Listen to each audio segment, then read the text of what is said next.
Olá, gente. Vamos refletir juntos sobre Platão e a ideia do bem moral.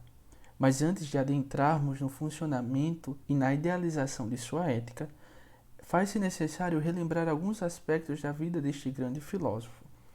Eu sou Bruno Paiva Mâncio, estudante do curso de Filosofia do Centro Universitário Salesiano de São Paulo, Unisal, e agora apresento para vocês Platão e a construção da sua ética. Platão antes chamava-se Aristócles. Ele nasceu em Atenas no ano 427 a.C. e faleceu em 347, também a.C. O apelido Platão foi conferido ao filósofo ainda em sua juventude, por causa de seus atributos físicos, por ser um homem forte de ombros largos. Platão era filho de uma família influente politicamente na Grécia e, por pertencer a uma família nobre, possuía muitos bens materiais, ao qual ele utilizou para ter uma educação melhor. Ele conseguiu estudar filosofia, retórica, as ciências, as artes, a matemática.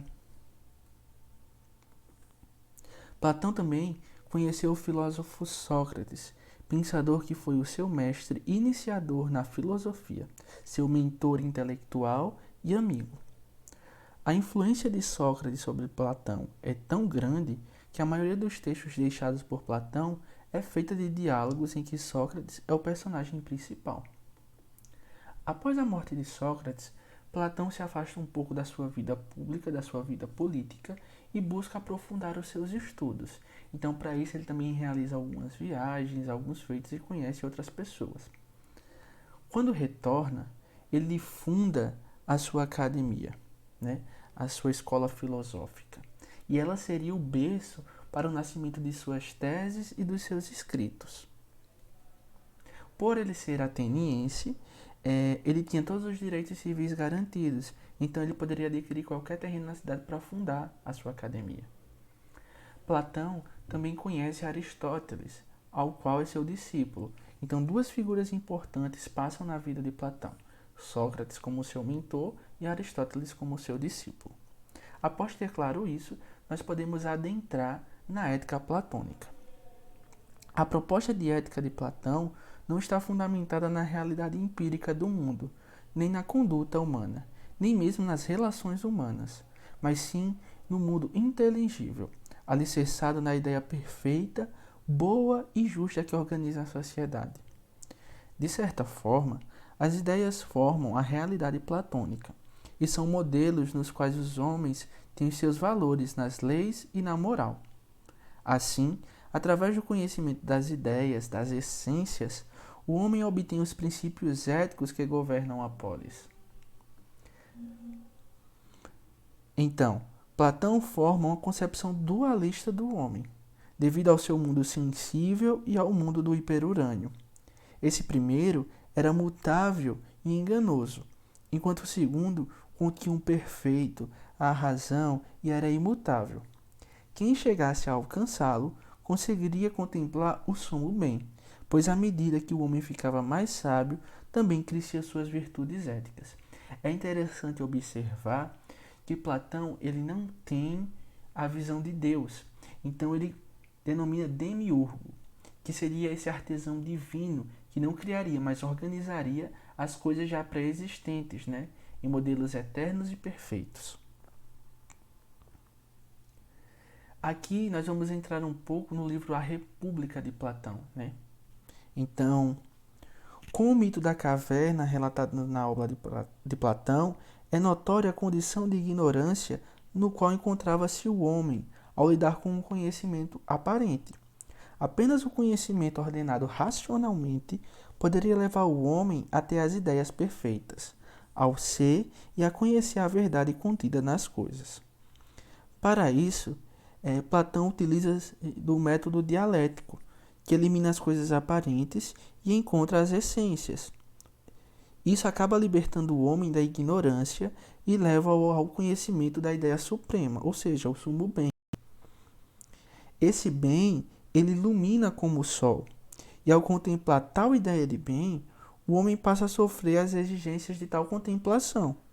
Ou seja, as suas ações, a partir de agora, quando ele contempla esse sumo bem, devem ser pautadas conforme a ideia contemplada. A partir do modelo desse slide, ao qual é apresentado na pirâmide a questão da alma na visão de Platão e dessa dualidade platônica, né, onde estão os dois mundos, o mundo sensível e o mundo do hiperurânio, um ligado à alma e o outro ao corpo. A alma humana é apresentada por Platão como o fator principal de sua ética, sendo ela dividida em três, né?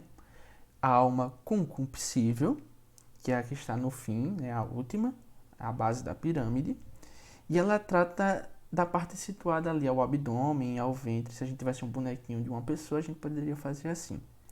Essa parte, ela está sujeita à corrupção, e ela é responsável pelas coisas ligadas ao corpo, né? Ela coordena as inclinações corporais, como, por exemplo, comer, beber. Depois temos o meio da pirâmide, né, que está a alma irascível. Ela se encontra também na altura do peito, do tórax, e essa parte apresenta uma tendência à irritação, né?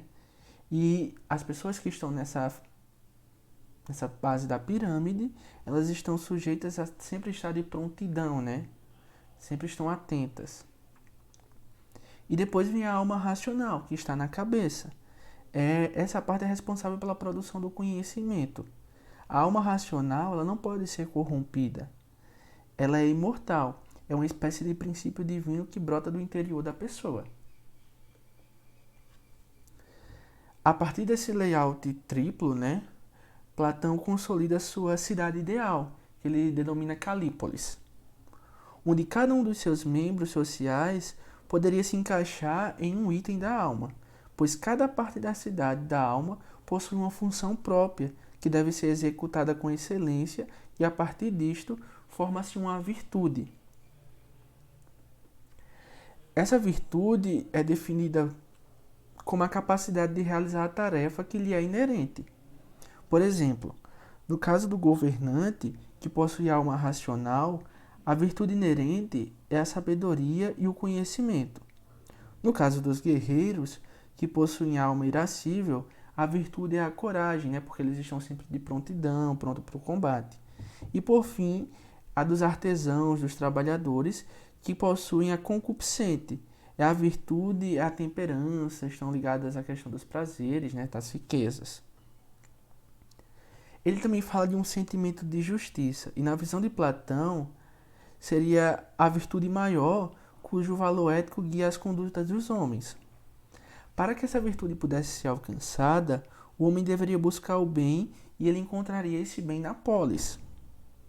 Assim, na visão de Platão, a sociedade seria como algo orgânico e bem integrado, como uma unidade construída por vários elementos independentes, embora integrados entre si. Aqui nós devemos notar que as funções são exercidas conforme as aptidões de cada membro da cidade, pois isso tem como objetivo mostrar como ocorre o mesmo na alma humana. Sendo assim, percebemos que a finalidade da cidade justa é proporcionar a felicidade do indivíduo ao viabilizar sua prática na polis, né? A virtude correspondente a cada classe da cidade e a cada parte da alma humana deve ser ensinada visando a realização do ideal da polis.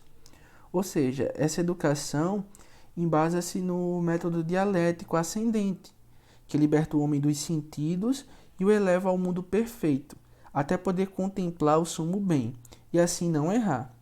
Se não houver esse processo, gente, o homem, com sua ignorância, não pode ser culpado por nada que chegue a ocorrer, né? Então, ele faz toda uma divisão a partir dessas três partes, dos governantes, dos soldados e dos trabalhadores, e encaixa eles em cada uma das partes da alma. Então, o magistrado governa, o soldado defende e os trabalhadores provêm a subsistência dos cidadãos, né? Mas isso sempre em perfeita harmonia. Aí nós podemos perguntar, de onde ficam os escravos? Os escravos, por sua vez, não podiam exercer nada e muito menos adquirir alguma classificação, pois eles eram desprovidos de virtudes e de direitos. No final das contas, o homem forma-se no Estado e mediante a subordinação do indivíduo à comunidade. E quando não segue essa formação, ele é taxado como ignorante e não possui sentido ético e nem contempla o sumo bem. Bom, é isso, gente. Eu espero que tenha ajudado vocês a entender um pouco, né? Obrigado pela atenção. Essa foi a reflexão.